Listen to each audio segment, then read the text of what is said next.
Découvrez un extrait exclusif de ce livre audio et profitez d'un essai gratuit sur Audible via le lien dans la description. La faiblesse de trop de gens est de juger les êtres et les choses par leur propre impression et croyance. Certains croient que personne ne peut devenir riche par la pensée. Ils sont incapables de penser en termes d'abondance, car leurs pensées sont habituées à la pauvreté, au besoin et à la misère, à l'échec et à la défaite. Tout ce qui arrive, arrive pour vous. Citation de August Gold. Des millions de personnes voient le succès d'Henry Ford et l'envient, en raison de sa bonne fortune, sa chance, son génie et tout ce qui pouvait l'aider à faire fortune. Une personne sur 100 000 peut-être connaît le secret du succès de Ford.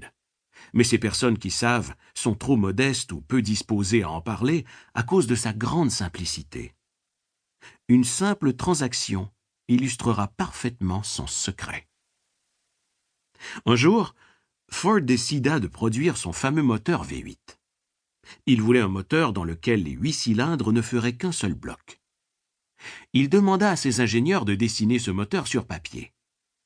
Après cette conception sur papier, les ingénieurs conclurent qu'il était simplement impossible de mouler un bloc moteur à essence de 8 cylindres en une seule pièce.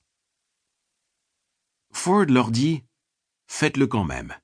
« Mais c'est impossible », répondirent-ils. « Allez-y », commanda Ford, « et mettez-y le temps qu'il faudra jusqu'à ce que vous y arriviez. » Ils se mirent au travail. C'était la seule chose à faire s'ils voulaient conserver leur emploi chez Ford. 6 mois passèrent, puis 6 autres. Les ingénieurs avaient beau essayer tous les plans imaginables, la chose leur semblait toujours hors de question, impossible. À la fin de l'année, Ford fit le point avec ses ingénieurs, et encore une fois, ils ne purent que l'informer qu'ils n'avaient pas trouvé le moyen de répondre à ses ordres. « Continuez, leur dit Ford, je le veux et je l'aurai. » Ils reprirent leurs travaux, et, comme par magie, ils découvrirent le secret de la construction du moteur. La détermination de Ford avait eu le dessus une fois de plus. Il se peut que cette histoire ne soit pas rapportée avec la précision d'une horloge, mais en substance, elle est correcte. Réfléchissez à cette histoire, vous qui souhaitez devenir riche, car les secrets des millions de dollars de Ford sont à portée de la main. Henry Ford a réussi parce qu'il comprenait et mettait en application les principes du succès.